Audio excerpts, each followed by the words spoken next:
What's up people, it's your boy DeepTalk and welcome to my channel DeepTalk, where we do movie reviews, reactions, trivia and give you scoops and updates about some of the upcoming and latest releases. Reggae music.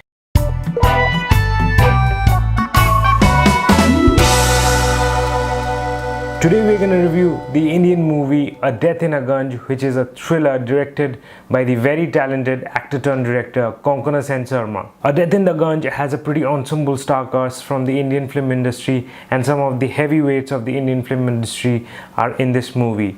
Starting from Kalki Koechlin to the very talented Ranvir, Shorey, Vikrant, Massey, Puri, Tanuja, Gulshan, Devaiah, Sarbh and Tillotama Shome. Sarbh is the same guy that you guys saw in the Indian movie Tanuja, who played the character of the terrorist, and he did an excellent job in that. Speaking about the movie A Death in the Gunj, it is basically set up in 1978, where an Anglo-Indian couple is traveling from Calcutta to Gunj in 1978. Gunj is basically a place in Jharkhand which then used to be in Bihar.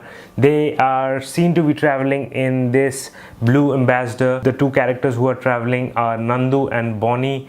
They are the Anglo-Indian couple who are traveling to their parents' house in Gunj along with their daughter Tani, and also accompanied by Nandu's cousin Shutu. The character of Shutu is played by Vikrant Massey. The build-up of the movie starts with the travel. They travel to their parents' house, where there is Tanuja and Puri who receive the family, and it's supposed to be a small family gathering. Their friend Ranvir Shorey also drops by, and then there is the character of Mimi, who is Kalki Koechlin. Then there is Tillotama who plays the character of Bonnie. The cast of the movie has a lot of hues, and if you want to know what exactly is this movie about, yes, definitely this movie is about a death. But whose death? How the death is caused, and why is this movie a thriller? My understanding and what my observation about this movie says, this movie is not just a simple thriller which is portraying a murder of somebody, but it is actually giving you idea about the different characters that people have and how these different characters have been portrayed throughout the movie, the different hues of each and every character. So if I have to break down the plot character wise, complete spoiler free, let me give you an idea. Kalki Koechlin, who plays the character of Mimi in this movie, aka Mittal, she is more of a seductress, a lady who believes in one night stands. Then there is Ranvir Shorey, who is like a macho guy who wants to flaunt his masculinity and always wants to make his presence felt. Then there is Nandu, who happens to be Bonnie's husband, and his character is somewhat like, he just goes with the flow. And there is Bonnie, she's mother of Tani, and her character also is like, she's a loving mother, a good wife, and nothing much more than that. Sarbh also plays a character which does not have much hues into it. He's basically, you can say, the sidekick of Ranvir Shorey in the movie, and he is seen mostly along with Ranvir Shorey. The person whose character is to be observed closely in this movie is of Vikrant Massey.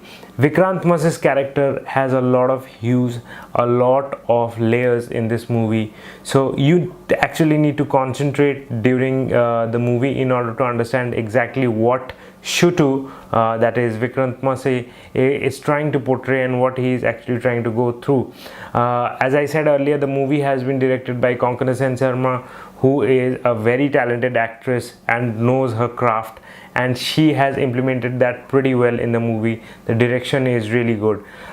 Just to give you a little bit of scoop into the story of the movie, basically the movie is about how a family fails to acknowledge an individual and the journey of that individual's detachment from that family.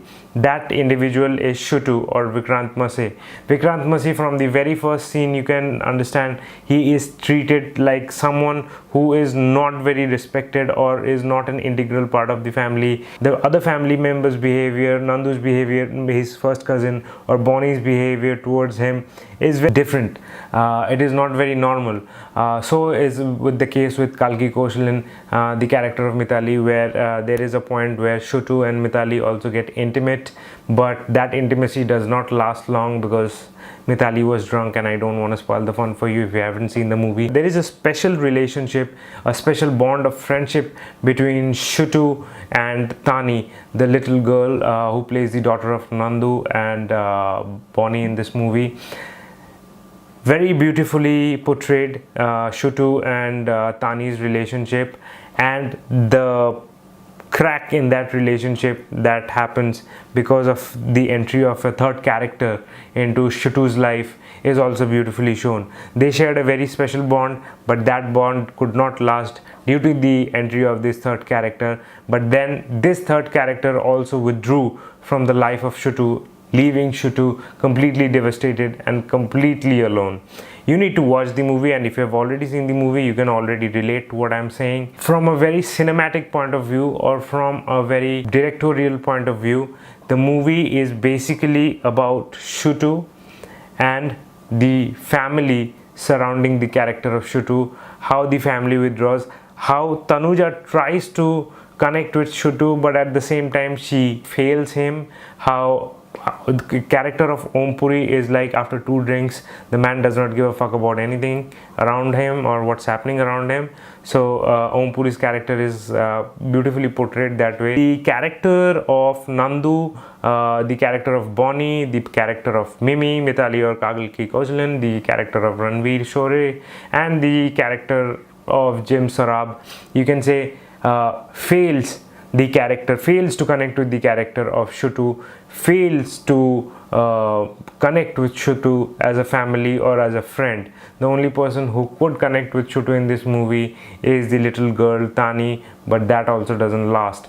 And what this entire thing concludes into is basically the twist. Time to rate the movie.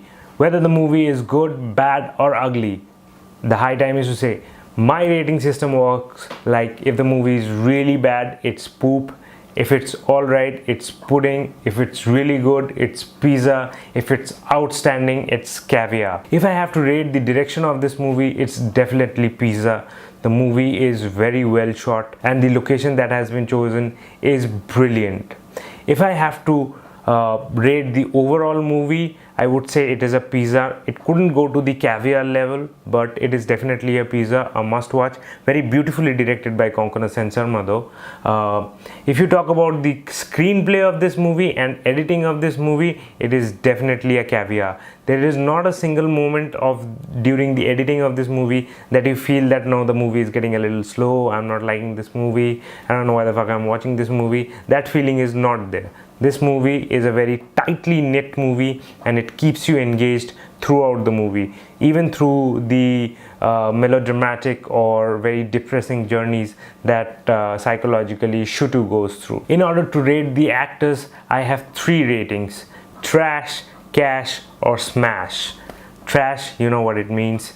Cash, it's alright, and if it's really good, it has to be smash. Vikrant Massey in this movie is definitely smash. He is super awesome. The way he has acted in this movie, the way he has portrayed his emotions, the way he has done everything in this movie is outstanding. He's definitely a smash rating worthy. So is Kalki Koechlin. She's a talented actor. We all know that. We all Indian movie enthusiasts, we know Kalki is a very talented actress and she is totally smash in this movie. Ranvir Shorey is also cash worthy in this movie. I will not say that he's smash, but he's definitely cash worthy in this movie. Then there is the character of the guy whose name I cannot remember, so I have to refer it. It's Gulshan. Gulshan Devaiah is the guy who plays the character of Nandu, Bonnie's husband, Tillotama Shome's husband, and I don't know for what reason his character was so expressionless. It felt like a zombie in the movie. Maybe it was the director's requirement. Then there is Tillotama Shome. There is a particular scene where the daughter gets lost, and her expression, her tension of a mother that she portrays is really good. She's a very good actress, so that is expected, but I don't know what's wrong with this Nandu guy, because I really did not feel whatever he was doing and I could not connect with his acting skills in this movie particularly. So he's trash, definitely. Concluding the goddamn movie review, I hope it was not having any spoilers. If you have already seen the movie, I hope you could connect to it. And if you could connect to it, if you like the movie, if you want to watch the movie after watching my video, then please hit the like button. If you haven't subscribed to the channel, please do subscribe to the channel. Please support Indian movies. This movie is not a Hindi movie. Disclaimer. This is an Indian movie shot in English and the secondary language used is Bengali. I've put my videos into a format where I talk about the title of the movie, then I give you introduction to the cast of the movie, I discuss the plot, I give it a rating, and then I conclude. I hope you like this format. Some of my close friends have suggested me to use this format. And a big shout out to Sagar Chaudhary from Lucknow for suggesting this movie and asking me to review this movie. Thank you, Sagar, big ups. And this movie review is thanks to you. Alright guys, one more time, subscribe to the channel if you haven't already done it. Like this video, share this video, give it a thumbs up. Peace out.